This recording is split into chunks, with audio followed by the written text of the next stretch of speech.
तो हरला गेला हो शिव बाबा, गोडवा तो हरला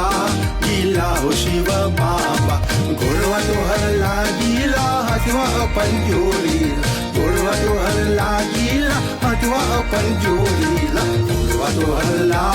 गेला हो शिव बाबा, गोडवा तो हरला गेला हो शिव बाबा.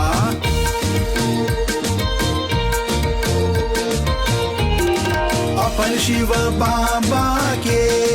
फुलवा चढ़ाविला, अपन शिव बाबा के पनवा चढ़ाविला, अपन शिव बाबा के बेलपत्र चढ़ाविला, अपन शिव बाबा के नारियल चढ़ाविला, गोडवा तो हरला गेला हो शिव बाबा, गोडवा तो हरला गेला हो शिव बाबा, गोडवा तो हरला गेला हटवा पंजोरीला, गोडवा तो हरला गेला हटवा पंजोरीला, गोडवा तो हरला गेला हो शिव बाबा, गोडवा तो हरला गेला हो शिव बाबा.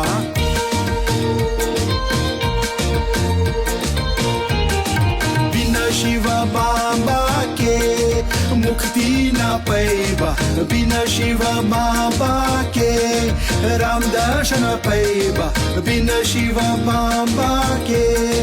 भव पार न होइबा, गोडवा तो हरला गेला हो शिव बाबा, गोडवा तो हरला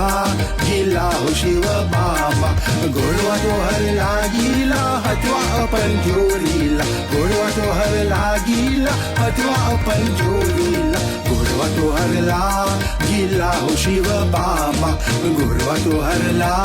गेला हो शिव बाबा, गोडवा तो हरला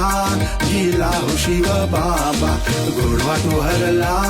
गेला हो शिव बाबा.